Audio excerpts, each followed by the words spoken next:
안녕하십니까. 이번 28강에 있어서는 과유불급에 대하여 설명을 드리겠습니다.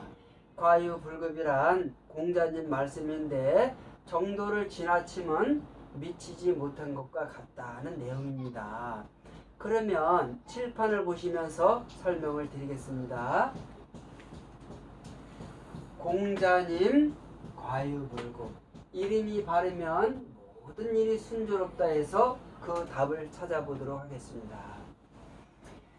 우리가 이름의 중요성은 항상 강조하지만 오늘 이 시간도 이름의 중요성을 강조하면서 시작하겠습니다.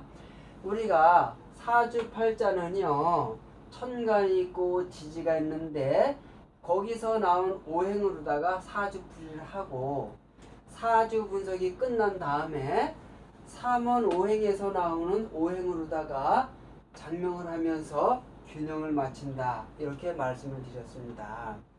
그러면 오늘 또 칠판을 보시면서 세세하게 설명을 드리겠습니다.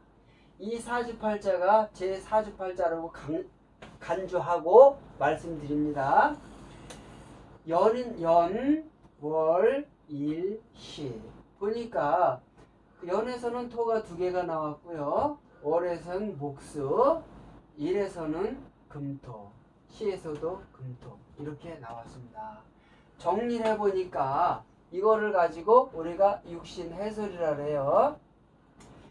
사주팔자를 보면서 육신 해설을 통해서 이 사주로 타고난 사람이 내가 일생을 어떻게 살아갈 것인가 한번 미리 보면서 또 이름은 어떻게 장명을 해야 될 것인가, 여기서 답을 찾아보겠습니다.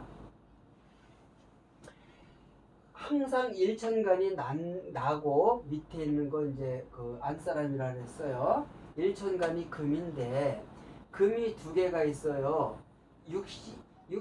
육신에서를 보면은 금이 형제운, 가장 많은 게 넷이에요. 넷을 보니까 어머니운. 또 화가 없어요. 화가 없지만은 관복 및 자식복. 또 목이 하나가 있는데 재물복 및 처복. 또 여기 보면 수가 하나가 있는데 식신운, 이렇게 정리를 해놨습니다. 그러면 사주팔자를 통해서 어떻게 일생을 살아가나 한번 보십시다. 내가 금인데 금이 하나가 있어요. 여기 비견 형제가 있어요. 내 형제는요 10명 있어도 100명 있어도 승승장구 잘 됩니다. 왜냐? 내 사주팔자를 보니까 형제가 잘 되니까. 그렇잖아요. 형제가 금이 하나가 있는데 생해주는 토가 4개가 있으니까 내 형제는 잘 될 수밖에 없잖아요. 그렇잖아요. 근데 보니까 최고 많은 게 또 보니까 어머니 운이잖아요. 어머니가 많은 거예요. 근데 나를 낳기 전에 아버지는 한 여자의 남편으로서만 존재 가치가 있었는데 나라는 사람 아들을 낳아놓고 내 사주에 보니까 어머니가 넷이니까 내 아버지는 나를 낳아놓고 다른 여자랑 같이 잠자리를 많이 하는 거예요. 왜냐면 내 어머니가 많이 생기게 되니까. 그렇잖아요. 근데 여기 보면 또 화가 없어요. 화가 관복 및 자식복이잖아요. 남자한텐 관복은 자식복이고요. 여성한텐 신랑복이에요. 그러면 내 자식은 열이 있어도 잘 안 돼요. 자식복이 없으니까. 또 관복도 없으니까 관복이라는 것은 애초에 아주 생각하지도 못하는 거예요. 공무원이 됐다고 치자고요. 미끄러지게 돼 있어요. 그리고 여기 보면 목이 하나가 있는데 그 재물복하고 이제 처복이 되는 거예요. 그러면 내가 그 목이 하나가 있는데 목이 먹고 사는 수가 하나밖에 없으니까 그 처복도 없고 재물복도 없는 거예요. 근데 여기 돈 버는 식신호는 하나가 있는데 생해주는 금생수가 2개가 있기 때문에 돈은 잘 벌어요. 근데 재물그릇은 텅텅 비었어. 그 돈 벌으면 재물을 누가 탕진을 하냐, 없애느냐 하면 집사람이 다 없애는 거예요. 그렇잖아요. 그러면 내 사주팔자를 일생을 이렇게 살아간다고 보면은 불행하잖아요. 그러니까 사주팔자로 보면 정도가 지나쳐요. 6개가 있고 그 미치지 못한 곳이 2개가 있어요. 그러니까 이 형평이 어긋나잖아요. 그러니까 균형을 잡으려면 이름에 여기 금을 극하는 화의 이름을 해야 되는 거예요. 그렇잖아요? 그러면 관복도 자식복도 생겨서 그나마도 나았고, 이 아버지가 이렇게 다른 여성하고 잠자리를 많이 하는 것도 좀 덜해지고 그러는 거예요. 그래서 공자님께서 이름이 바르면 모든 일이 순조롭다. 선천으로 타고났지만 후천은 이름으로다가 형평을 맞추는 거예요. 그러면 사주팔자는 천간하고 지지를 통해서 사주팔자를 풀어놓고 균형을 맞추는 것은 3원 5행 1, 2, 3, 4, 5, 6, 7, 8, 9, 10에서 5행을 도출해서 그 도출된 5행으로다 이름에 대해서 형평을 맞춘다. 균형을 맞춘다. 눈은 이렇게 제가 말씀드렸잖아요. 그럼 오늘은 이 시간은 또 특색 있게 우리 구근도 보고 여기에 나오는 오행으로다가 이 그 기업이든지 개인이든지 하늘의 운을 받는 것을 제가 설명을 해드릴게요. 1, 2, 3, 4, 5, 6, 7, 8에서 이렇게 오행이 나오는데 우리나라는 이게 그 토에 속하는 거예요. 토. 그래서 우리나라 택시도요. 무슨 색깔인지 아세요? 황토 색깔이에요. 네, 중심 색깔. 그래서 우리 택시는 전 세계 얼굴이잖아요. 그래서 택시도 한몫하는 거예요. 구분을 선도하는 택시 색깔이 되는 거예요. 그래서 오육에 대해서 우리 여기 토가 우리나라잖아요. 토가. 그렇잖아요. 국제관계를 보자고요. 북한하고 소련은 수에서 북쪽에 해당하고요. 또 여기 서쪽에서는 금에 해당하는 거예요. 이 오행관계, 상근관계를 보시면 돼요. 그리고 일본은 화에 속해요. 그리고 미국은 목에 속해요. 그럼 이 국제관계 통해서 우리가 오행을 통해서 국제관계를 엿볼 수가 있잖아요. 그렇잖아요. 근데 우리나라는 이 세계 중심이에요. 세계의 중심은 대한민국이고요. 대한민국의 중심은 설악면이에요. 그래서 설악면에는 통일교가 있어요. 세계 통일을 목표로 하고 있어요. 그리고 우리가 허경영 총재님, 대한민국 중심은 토잖아요.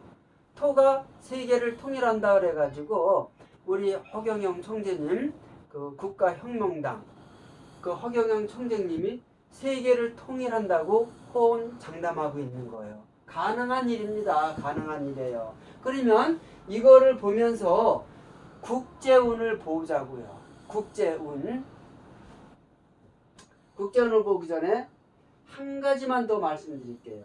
우리나라 운이 토의 운이기 때문에 토를 극하는 것이 목이잖아요.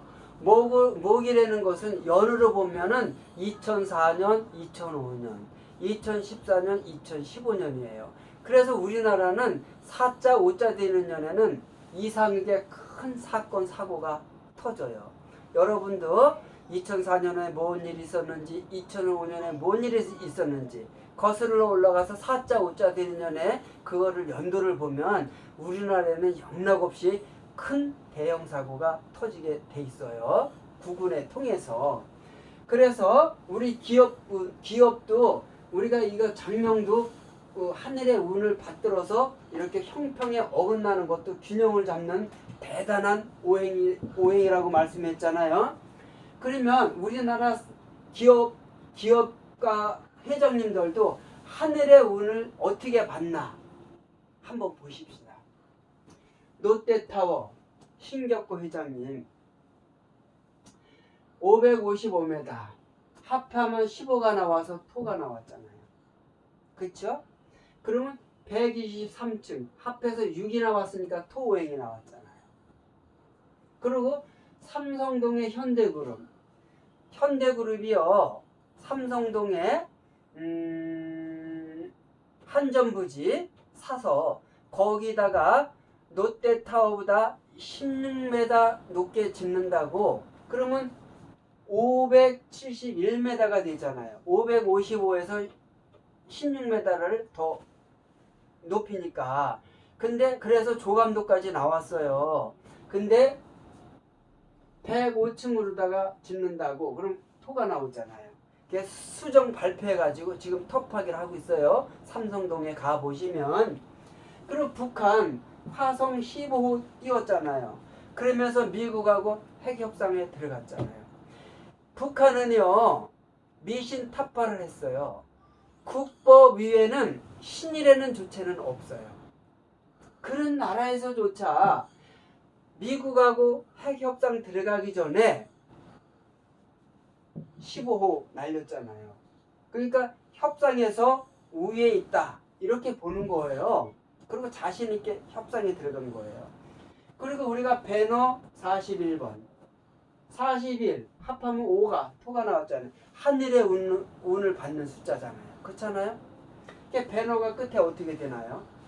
하늘의 운을 받아서 죽을 목숨도 살아서 화려하게 부활하잖아요. 그럼 우리가 다이소는 일본 회사라고 그러잖아요. 우리가 다이소에 가보시면 동그라미가 6개 있어요. 토, 오행, 하늘의 운을 받는 숫자. 그렇잖아요. 그러면 전직 대통령 제가 한글로 다 이름은 말씀 안 드리겠어요. 하나 둘 셋 그 이름 가운데 끝에 자 합해서 15가 나왔잖아요. 하늘의 운을 숫자, 하늘의 운을 받는 숫자. 그래서 대통령이 되셨잖아요. 개명해서. 그리고 또 박원순 서울시장님 서울로 7017. 나는 중구에 서울역 고가차도 차단하고 서울로 7017로 명했을 때 다산 콜센터에 제가 전화를 해봤어요. 왜 서울로 7017로 명했습니까? 모르시더라고요. 그럼 웃사람한테 여쭤보면 알 수 있으니까 제가 전화를 안 끊고 기다릴 테니까 좀 알려주세요. 10분 만에 그 답이 왔는데요.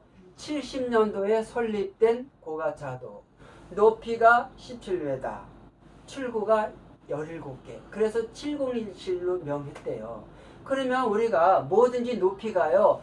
정사각, 직사각 아니면은 1mm서부터 올라가잖아요. 이렇게 곡선을 띄워서.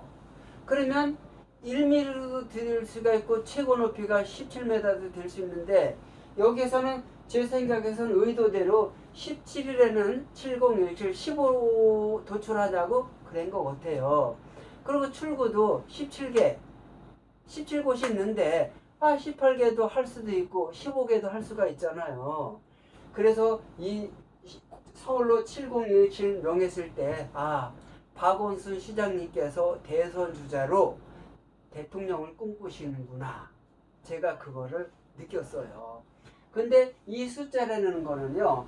사주팔자를 보고 이름의 균형을 맞추듯이 내 사주팔자가 하늘의 직선으로 연결되는 숫자가 5자, 6자, 토, 오행이 될 수도 있지만 또 목, 화, 금, 수가 될 수가 있는 거예요. 그래서 이거를 잘못 사용했을 때는 하늘의 운이 나한테로 오는 것이 아니라 하늘의 운이 나한테 불리하게 작용한다 이거예요. 그래서 이름도 잘못하면은 사주팔자대로 살아가는 것을 균형을 맞춰서 나쁜 운을 없애면서 새 운으로 받는다. 하늘의 운은 좋은 운으로 받는다. 이렇게 말씀드릴 수가 있는 거예요. 그래서 이렇게 명칭이라든지 이름에서 나온 오행이 내 운을 받지만 내 운을 받는 것을 못 받게 한다. 그렇게 말씀드릴 수가 있고요. 그리고요. 우리가 여기서 3원 오행에서 나오는 오행이요. 자동차 번호에도 해당이 돼요. 우리가 언젠가 뉴스를 통해서 누가 자전거를 막 타고 가는데 싱싱 달리는 차가 자전거를 탁 봤잖아요. 근데 자전거에 탄 사람하고 자전거는 하나도 손상이 없는데 자동차 앞에는 푹 들어간 거 9시 뉴스에 언젠가 한번 나왔어요. 자동차 번호도 잘 맞으면요 하는 일을 잘 되고 사고가 나더라도 덜 다치는데 자동차 번호가 나하고 안 맞으면 작은 사고에서도 크게 다친다. 이렇게 확신해서 말씀드려요. 그래서 오늘 28강에 있어서는 공자님 말씀 중에 과유불급이 있는데 이름이 바르면 모든 일이 순조롭다 해서 귀결되면서 이 내용을 가지고 강의를 했습니다. 오늘 이 시간도 처음서부터 끝까지 들어주신 모든 분께 머리 숙여서 고마움과 함께 깊은 감사 올리면서 이 시간 마무리 짓겠습니다. 고맙습니다.